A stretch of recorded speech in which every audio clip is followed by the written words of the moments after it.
ኢየሱስ ጌታ ነው። ሁላችንም የጌታን ቃል ሉቃስ ወንጌል ምዕራፍ 4 ቁጥር 14 ጀምሮ ያለውን ቃል አነባለሁ። ኢየሱስም በመንፈስ ኃይል ወደ ገሊላ ተመለሰ፣ ዝናውም በአካባቢ ባለው አገር ሁሉ ወጣ። እርሱም በምኩራባቸው ያስተምር ነበር፣ ሰውም ሁሉ ያመሰግነው ነበር። ከዚያም ወዳደገበት ከተማ ወደ ናዝሬት መጣ። እንደ ልማዱም በሰንበት ወደ ምኩራብ ገባ። ሊያነብም ተነስቶ ቆመ። የነቢዩ ኢሳይያስ ጥቅልል መጽሐፍ ተሰጠው። ጥቅልሉንም መጽሐፍ በተረተረ ጊዜ እንዲህ ተብሎ የተጻፈበትን ክፍል አገኘ። የጌታ መንፈስ በእኔ ላይ ነው፣ ለድሆች ወንጌልን እንድሰብክ እርሱ ቀብቶኛልና፣ ለታሰሩትም መፈታትን፣ ለታወሩትም ማየትን እንዳውጅ፣ የተጨቆኑትም ነፃ እንዳወጣ፣ የተወደደችውንም የጌታን ዓመት እንዳውጅ ልኮኛል አለ። ከዚያም ይላል መጽሐፉን ጠቅልሎ ለአገልጋዩ መልሶ ሰጠውና ተቀመጠ። በምኩራብ የነበሩትም ሁሉ ትኩር ብለው ይመለከቱት ነበር። እርሱም አለ፣ ይህ በጆሮአችሁ የሰማችሁት ቃል ዛሬ ተፈጸመ አለ። ማሮሆ ሻቲያ ባሃስ ይህ የሰማችሁት ቃል ዛሬ በጆሮአችሁ ተፈጸመ አላቸው። ክብር ለኢየሱስ ይሁን። አጠገባችሁ ያለውን ሰው እንዲህ በሉት፣ የሰማኸው ቃል ይፈጸማል በሉት። ወይን የሰማ ቢኖር እንደዚህ አሜን አይልም፣ እንደዚህ አይናገርም።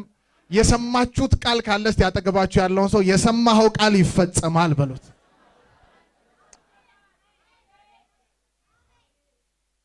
ሳይፈጸም አልሞትም፣ ሳይፈጸም አልጠፋም፣ ሳይፈጸም አልሄድም።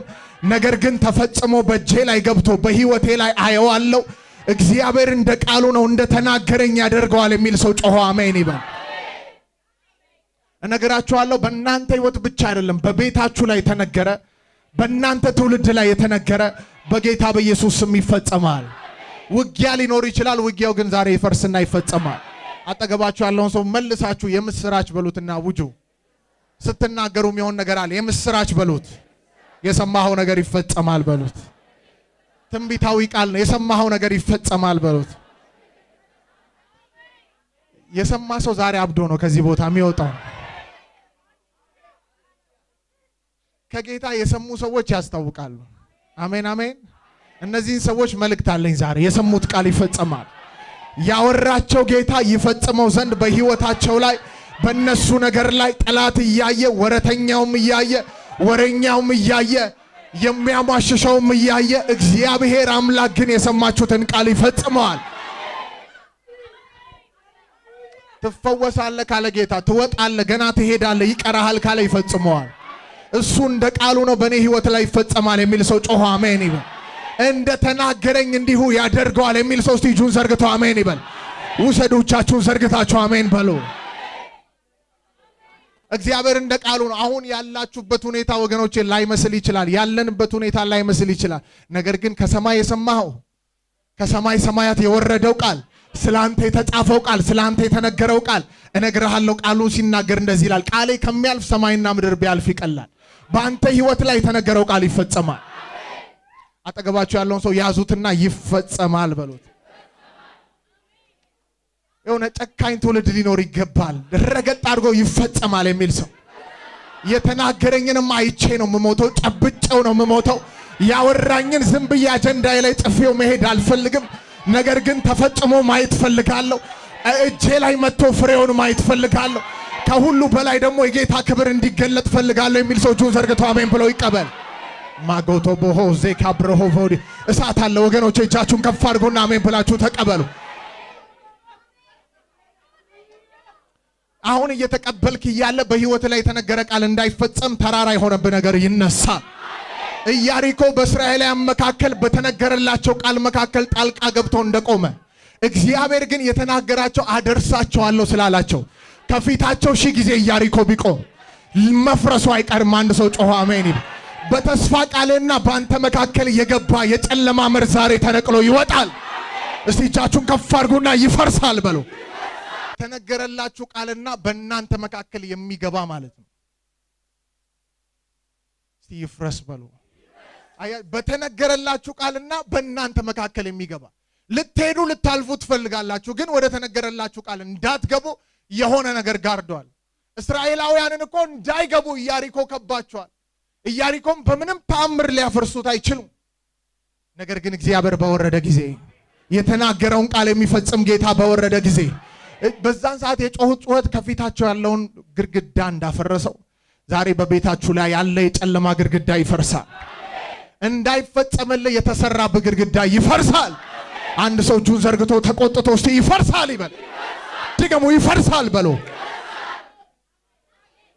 በቃ ሲፈርስ እኮ ጌታን ማመስገን ብቻ ነው የሚጠበቅብህ። ማርያምም ከበረዋን አንስታ ያንን ከተሻገረች በኋላ የፈርዖንን ጦር ያሰመጠው ጌታ ብላ ክብር እንዳመጣች ዝም ብለህ በቃ ተመላልሰ ያለፍክ ለጌታ ምስጋና ማምጣት ትጀምራል። በጤንነታችሁ ላይ ዛሬ በህይወታችሁ ላይ አይታችሁት የማታውቁት ነገር ይሆናል። ያመነ ሰው አሁን ይሁንበት በጌታ በኢየሱስ። እጃችሁን ዘርጓውና ይሆናል ብላችሁ አውጁ። አጠገባችሁ ያለውን ሰው ይሆናል በሉት። አዝኖ የተቀመጠ ሰው ይኖራል። እንዴት ሆኖ የሚል ሰው አለ። በቃ ይሆናል፣ ጌታ ተናግሯል፣ ይሆናል። እስቲ ይሆናል የሚል ሰው በደንብ ለጌታ እልልታ ጭብጨባ ያምጣ።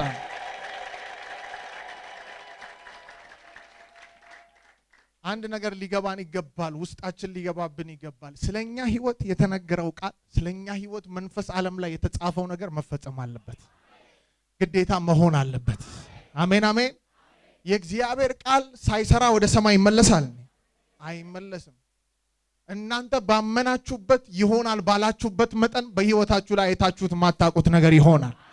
በዚህ ቃል ነው ማካፈላችሁ። አጠገባችሁ ያለውን ሰው እንደዚህ በሉ፣ የተጻፈልህ ይሆናል በሉት። የተጻፈልህ ይፈጸማል በሉት። በመንፈሳዊ ዓለም ላይ ስለኔ የተጻፈ ነገር አለ አምናለሁ የሚል ሰው እስቲ አሜን ይበል። ድገሙና ጩሁና አሜን በሉ። ጠላት ያወጣብህ በድግምት በአስማት በተለያየ አይነት ነገር የተጻፈ ጽሑፍ አይደለም የሚፈጸመው። የውድቀት የሞት የጥላቻ የመክሰር አዋጅ አይደለም የሚፈጸመው። ጌታ ግን በመንፈስ ዓለም ስላንተ ህይወት ያስቀመጠው ነገር ይፈጸማል። አንድ ያመነ ሰው እጁን ዘርግተው አሜን ብለው ይቀበል። ለምን በመንፈስ ያለ ብዙዎች ቅዱሳን ላይ እንዳይሳካላቸው በድግምት ስማቸው ላይ በተለያየ አይነት መንገድ ይጻፋል። የተጻፈው ሁሉ እንዳይሳካ እንዳይከናወን እንዲወድቁ እንዲጠፉ ነው። ለምን ሺህ ጊዜ አይታወጅም? የኛ ነገር ግን እየበዛ ይሄዳል። ሰማይ ያለልኝ ብቻ ይፈጸማል የሚል ሰው ጮኸ አሜን ይበል። አሜን አሜን። ሰማይ ያለልን ብቻ ይፈጸማል። የሆነ ሰው ግን ዛሬ ቃሉን በመናገርበት ሰዓት ምድራዊ ነገር ላይስበው ለአንዴና ለመጨረሻ በጌታ በኢየሱስ ስም ወደ ተነገረው ቃል የሚገሰግስበት መንፈስ ያገኘዋል።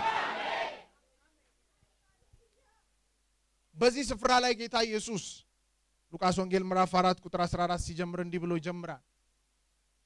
ኢየሱስም በመንፈስ ኃይል ወደ ገሊላ ሄደ ይላል። ዝናውም በዛ ምድር ወጣ ይላል።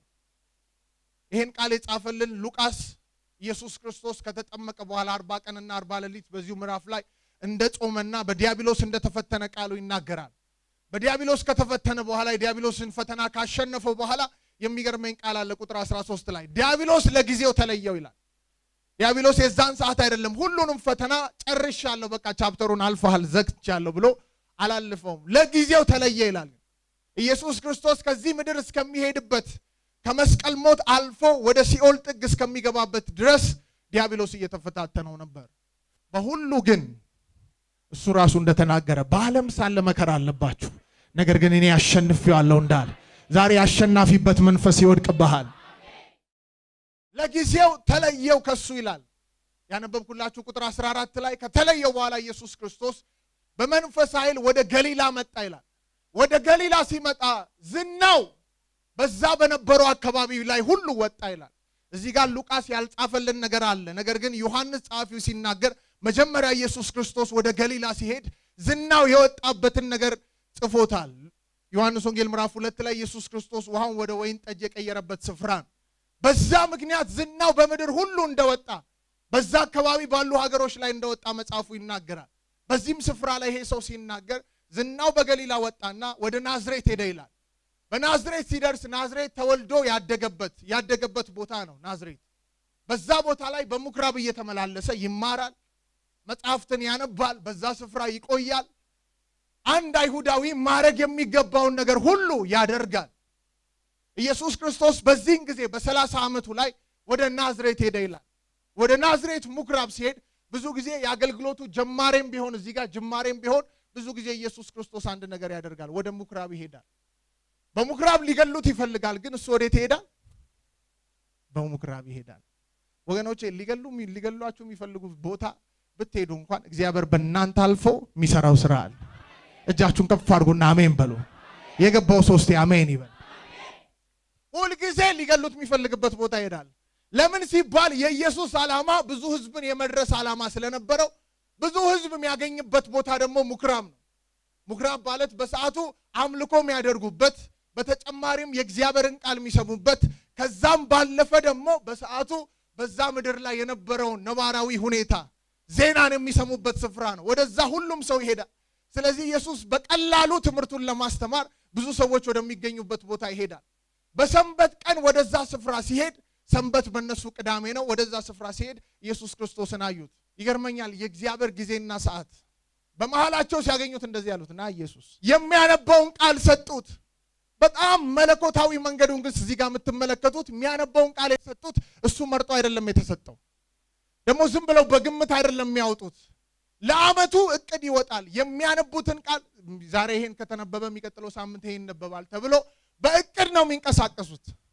ስለዚህ የዛን ቀን ተራ ሆኖ የተቀመጠው ነከፕሮሆሻታሃስ አንድ ሰው ጮኸ አሜን ይበል። የገባው ምን አይነት እግዚአብሔር አምላክ የሰራውን ስራ እዚህ ጋር አይታችኋል። የዛን ቀን ተራ ሆኖ የተቀመጠው መጽሐፍ ኢሳይያስ 61 ነበር። ሊያነበው የሚገባው ስለራሱ ነበር ቆሞ ማንበብ የነበረበት። አንድ ሰው እስቲ ጮኸ አሜን ይበል። የተጻፈለት ይፈጸም ዘንድ ጌታ ኢየሱስ ቆሞ አነበበው። አጠገባችሁ ያለው ሰው የተጻፈለት ይፈጸማል በሉት። ወገኖች እርግጠኛ ሆኜ ልንገራችሁ፣ ምታምኑም ሰዎች ማታምኑም ሰዎች በመንፈሳዊ ዓለም ላይ ስለናንተ ህይወት የተጻፈ ጽሑፍ አለ። እሱም ውድቀት ሳይሆን ክብር ነው። ሞት ሳይሆን ህይወት ነው። ስለናንተ የማስባትን ሐሳብን ያውቃል። ፍጻሜና ተስፋ ሰጠው ዘንድ የሰላም ሐሳብ እንጂ የክፉ ሐሳብ አይደለም ይላል መጽሐፍ። በእኔ ህይወት ላይ ጌታ ያለው ሐሳብ የሰላም ነው የሚል ሰው እጁን ዘርግቶ አሜን ብሎ ይቀበል። ምንም ኃጢአተኞች ልንሆን እንችላለን። ጌታ ሁል ጊዜ በአንተ ህይወት ያለው ሐሳብ የሰላም ሐሳብ። አጠገባችሁ ያለውን ሰው በዚህ ቃል አብርቱት፣ እጁን ያዙትና በአንተ ህይወት ያለው ሐሳብ የሰላም ሐሳብ ነው በሉት። የፈለገ አስቸጋሪ ሰው ብንሆን፣ የፈለገ የሆነ ነገር ብንሆን፣ በእኛ ህይወት እግዚአብሔር ያለው ሐሳብ የሰላም ሐሳብ። እሱ እንደ ሰው አይደለም፣ ልብን የሚያይ ጌታ ነው የሚል ሰው ጮኸ አሜን ይበል። የተጻፈልኝ ይፈጸማል ብሉና አውጁ እስቲ። የተጻፈውን ጽሑፍ ተሰጠው። ስለዚህ እነሱ አንብብ ባሉት ሁኔታ ነው ኢየሱስ ክርስቶስ ቆመና ሁሉም ቁጭ ብለዋል። መጽሐፉን ተረተረው የሚለው እንደዚህ እየተተረተረ የሚነበብ ስለሆነ ተረተረውና መጽሐፉን ማንበብ ጀመረ። ኢሳይያስ 61 ላይ ያለውን ቃል አገኘው። አይገርምም ወገኖቼ? ስለ ራሱ የተጻፈው ቃል ባሻገርም ራሱን የጻፈው አሜን። ቃሉን ማን የጻፈው? እስቲ ጌታ በሉ። ከ700 ዓመት በፊት ኢሳይያስ ይህን ቃል ቢጽፈውም በኢሳይያስ ውስጥ ሲያወራው የነበረው ራሱ ክርስቶስ ጌታ ነበር። አንድ ሰው ጮሆ አሜን ይበል። የተጻፈልኝ ይፈጸማል የሚል ሰው አሜን ይበል። 700 ዓመት ቢቆጥርም እንኳን ኢየሱስ ክርስቶስ ቀኑን ጠብቆ በምኩራብ የሚፈጸምበትን ቀን እንዳወጀ ዓመታት የፈጀባችሁ ጉዳይ በእናንተ ህይወት ላይ መፈጸሙ አይቀርም። ተረተረውና መጽሐፉን ሲያነብ ቃል በቃል ሲናገር እናንተ አንብቡት። ሁሉም ትኩር ብለው ይመለከቱት ጀመራል። አላብራራም። አብራርቶታል እንደ ቃሉን ከፍቶ ይህ ማለት እንደዚህ ነው፣ ይህ ማለት እኔ ነኝ፣ ይሄን የተናገርኩት በኢሳይያስ አልፌ ከዛሬ 700 ዓመት በፊት ብሎ ምንም የተናገረው ነገር የለም። ሁሉም ግን ትኩር ብለው ይመለከቱት ጀመር ይላል። በየሳምንቱ አንዳንድ ሰው ቆሞ ያነባል። ሁሌ የሚደረግ ነገር ነው። በአመት አንድ የሚደረግ ነገር አይደለም። ሁል ጊዜ አንድ ሰው ቆሞ ተረኛ የሆነ ሰው በዛ በምኩራባቸው ከልጅነቱ ጀምሮ የተማረ ሰው ከ30 ዓመት በላይ የሆነ ሰው ሁል ጊዜ ቆሞ ያን መጽሐፍ ያነባል። የሚያነበውን ሰው ግን ሁሌ ትኩር ብሎ አይመለከቱም። የዛን ቀን ግን የተለየ ቀን ነበር። ትኩር ብለው ሊመለከቱት የቻሉት አንዳንዶች ሲናገር ሲያነበው የሆነ ነገር ልባቸውን ይመታው ነበር። ቃሉን አልተረተረም፣ አላስተማረም። የሆነ ነገር ልባቸውን ይነካቸው ነበር። ሌሎች ግን የአይሁድ መሪዎች ይመስለኛል ትኩር ብለው የተመለከቱበት ምክንያት ኢየሱስ ክርስቶስ ሲናገር ያን ቃል የራሱ አድርጎ የተናገረ ይመስላችኋል? ይሄ ሰው እንደራሱ አድርጎ ነው እንደ ይሄን ቃል የሚናገረው? ሁሉም ትኩር ብለው እየተመለከቱት እያለ እንደዚህ አለ። መጽሐፉን ሰጠና ለአገልጋዩ ቁጭ አለው። ቁጭም ሲል ይመለከቱታል። እንግዲያውስ እውነቱን ልናገር፣ አሁን ጊዜው ደርሷል አለ። አሁን የሚፈጸምበት ሰዓት ስለደረሰ እውነቱን እናገራለሁ አለ። ይህ ዛሬ የሰማችሁት ቃል ተፈጸመ አላቸው። በጆሮአችሁ ይህ የሰማችሁት ቃል ተፈጸመ አላቸው። አንድ ሰው ጮሆ አሜን ይበል። በጣም ለነሱ ልባቸውን የሚተረትር ነው። ትኩር ብለው እየተመለከቱት በምኩራብ ሰምተው የማያውቁት ነገር መሲሁ ብለው እነሱ የሚጠብቁበት መንገድ አለ። እሱ በመካከላቸው ቁጭ ብሎ ግን አላወቁም። ትላንትና 12 ዓመቱ እያለ በዛም መጥቶ ካህናቶችን ጥያቄ እየጠየቀ ብዙ ነገር ሲያረግ አላወቁትም። ማርያም ብቻ ነበር በልቧ ስትጠባበቅ የነበረው። ስለሱ የተጻፈለት ነገር ነበር። ማንም በዛ ስፍራ ላይ አላወቀው። ይህንን ነገር ሲናገር ግን ልባቸው ደነገጠ። የሰማችሁት ቃል ተፈጸመ። በኢየሱስ ክርስቶስ ሕይወት የተጻፈው ቃል በዛን ቀን ተፈጸመ። አንድ ሰው ጮሆ አሜን ይበል። ይኸውላችሁ ዛሬ በዚህ መልእክት ውስጥ የምናገረው ቃል ይሄ ነው። በእናንተ ሕይወት ላይ የተነገረው ጌታ ኢየሱስ የጻፈው የተነገረላችሁ የተጻፈላችሁ ቃል ይፈጸማል። እግዚአብሔር እንደ ቃሉ ነው በሕይወታችሁ ላይ ይፈጽመዋል። አጠገባችሁ ያለውን ሰው እግዚአብሔር እንደ ቃሉ ነው በሉት፣ ይፈጽመዋል በሉት። ሐዋርያው ጳውሎስ ሐዋርያ ሥራ ምዕራፍ 27 ላይ እንደዚህ አለ። 14 ቀን ሙሉ ምግብ ሳይበሉ ሳይጠጡ ሁሉም እየታወከ ያለውን ንብረት ሁሉ እየጣለ በጣም ከባድ የሆነ አውራቂስ የሚባል ንፋስ ተነስቶባቸው እየተሰቃዩ ባለበት ቦታ ከእግዚአብሔር ዘንድ ድምፅ ስለሰማ በመንፈሳዊ ዓለም ላይ የተጻፈለት ነገር ስላለ ገና ስሜን ተሸክመ በነገስታት ፊት ትቆማለህ የሚል ቃል ስላለው እንዲህ ብሎ ይናገራል። እግዚአብሔር እንደተናገረኝ እንደሚያደርገው አምነዋለሁ። ወጀብ ላይ ነው ያለሁት። ወጀቡን አልፈራውም። ወጀቡ አያሰጥመኝም። አንድ ሰው ለምን አሜን አይልም? ያላችሁበት ወጀብ ወገኖች አያጠፋችሁም። ጌታ ቃል በሕይወታችሁ ላይ ካለው እግዚአብሔር የተናገረው ቃል በሕይወታችሁ ይፈጸማል። አጠገባችሁ ያለውን ሰው ያዙትና ይፈጸማል በሉት። ይፈጸምልሃል፣ ግን ሊፈጸም ግድ ነው በሉት። ቃል ያለው ሰው በዚህ ሰዓት ውስጡ እየተቀጣጠለ ነው ያለው። ሊፈጸም ግድ ነው በሉት። ቻሌንጅ ሊበዛ ይችላል፣ አትሞትም። መከራ ሊበዛ ይችላል፣ ቃል ካለ ግን አትሞትም። የተጻፈል ነገር ካለ አትሞትም። እስቲ እጃችሁ ከፍ አድርጉና አልሞትም በሉ። ፊልም የሚባል ሁሉ ነገር ከመሰራቱ በፊት ምን ያለ ነገር አለ? የተጻፈ ስክሪፕት የለው። እያንዳንዱ በዛ ውስጥ የሚተውኑት ሁሉ እንደተጻፈላቸው ነው የሚተውኑት ወይንስ እንደፈለጉት ነው የሚተውኑት? እንደተጻፈላቸው ነው። አንድ ሰው በዛ ውስጥ ያለው ሰው ሀ ተብሎ የሚጠራው ዋና የፊልሙ ዋና የሚባለው ሰው የተጻፈለት ነገር ስላለው መከራ ሊበዛበት ይችላል። የሆነ ነገር በመሃል ሊደርስበት ይችላል። በጣም በወጀብ ሊያሳልፍ ይችላል። ጠላቶች ሊነሱበት ይችላል። መጨረሻ ግን የሚጻፍለትና የተጻፈለት ነገር አይሞትም፣ ይሄ ሰው ድል አድርጎ ያልፋል የሚል ከሆነ ፊልሙ ላይ በመሃል እየሰራ ሊገለው የሚመጣ ነገር ካለ ይገለዋል። ለምን ሲባል እንደተጻፈ ነው ሁሉ ነገር የሚሆነው። ተጽፎ ሁሉ ነገር ተቀምጧል። በመሃል ገብቶ ሊያጠፋው የሚችል ነገር የለም። ስለዚህ ያ ሰው የሆነ ነገር ሲደርስበት አይፈራም። እንደማይሞት እንደማይወድቅ ያውቀዋል። እነግራችኋለሁ ወገኖች፣ ይሄ ምድራዊ ከሚሰራው በላይ መንፈሳዊ ነገር ሪል ነው። በእናንተ ህይወት ላይ የተጻፈው በመንፈስ ዓለም በእናንተ ህይወት ላይ የተቀመጠው ክርስቶስ ዓለማትን ከመፍጠሩ በፊት በእናንተ ህይወት የታቀደው በጌታ በኢየሱስ ስም ይፈጸማል። ዛሬ አንድን ሰው ልብ ጌታ ሊያበረታ ይፈልጋል። የነገራችሁ ቃል ይፈጸማል። የተጻፈላችሁ ነገር ይፈጸማል። ውድቀት ውስጥ ልትሆኑ ትችላላችሁ። እጁን ዘርግቶ ከውድቀት ያወጣችኋል። የሞት ሽታዎች ልትሆኑ ትችላላችሁ። ሞት ከናንተ ላይ ይሰበራል። ይህ ትንቢታዊ መልእክት ነው። እጃችሁን ከፍ አድርጉና እስቲ አሜን ይሆንልኛል በሉ። አሁን ያላችሁበትን ሁኔታ ይሄ ቃል ይቀይረዋል። የእግዚአብሔር ቃል ወደ እኔ መጥቷል የሚል ሰው እጁን ከፍ አድርጎ አሜን ይበል። ኢየሱስ ከዚህ ውጪ የተጻፈለት ነገር አለ። የጌታ መንፈስ በእኔ ላይ ነው፣ ወንጌልን እሰብክ ዘንድ ቀብቶኛል ከሚለው ቃል ውጪ በመስቀል ሞት እንደሚሞት ብዙዎችን እንደሚታደግ የተጻፈለት ነገር አለ። ይሄን የማያውቁ ጠላቶቹ በዲያብሎስና በራሳቸው ሐሳብ ሕግ በማጥበቅ ተነሳሱና ይህ የሰማችሁት ቃል በጆሮአችሁ ተፈጸመ ሲል ንዴት ውስጥና ቁጣ ውስጥ ተሞልተው ያዙትና እየገፈተሩት እየደበደቡት ከተማይቷ ተሰርታ ከነበረችበት ወጥተው አፋፍ ላይ ወሰዱት። ከነበሩበት ምኩራብ ወደ አፋፍ ሲወስዱት የ8 ሰዓት ጉዞ ነው የወሰዱት። አጠገባቸው ያለው ሰው ቃል ያለው አይሞትም በሉት። የገባው ሰው ዛሬ ጮሆ አሜን ይላል። ቃል ያለው ሰው አይሞትም በሉት። አይሞትም።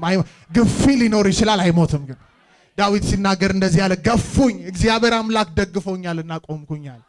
ብትገፋም ትቆማለህ፣ አትወድቅም። አንድ ሰው አሜን ይበል። ይህን ስላላወቁ እየገፉት አፋፍ ላይ ወሰዱት። የሚገርማችሁ በቃ ሲገፉት ያዩ ሰዎች ሁላ አው ይሂድ፣ ዛሬ ኢሳያስን የኔ ነው ካለ፣ የሰማችሁት ቃል ተፈጽሟል ካለ፣ ነገ ደግሞ ኤርሚያስንም የኔ ነው ይላል። መዝሙረ ዳዊትንም የተጻፈውን እያንዳንዱን ቃል የኔ ነው ማለቱ አይቀርም። ይሂድ ይወገር። ኢየሱስ ክርስቶስን ወደ አፋፍ ወሰዱት። ወደ አፋፍ የወሰዱት በፍጥረታዊ ዓለም ሲታይ ነገሩ አፋፍ ደርሶ ወደ ሞት ሊከቱት ነው።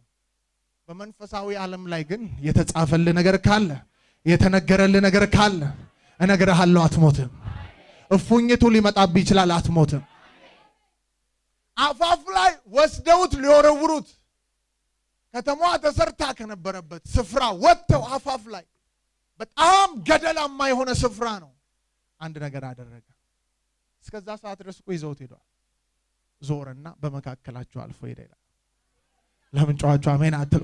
በመካከላቸው አልፎ ሄደ። የኔ ጌታ ይሰራል የሚል ሰው አሜን ይበል።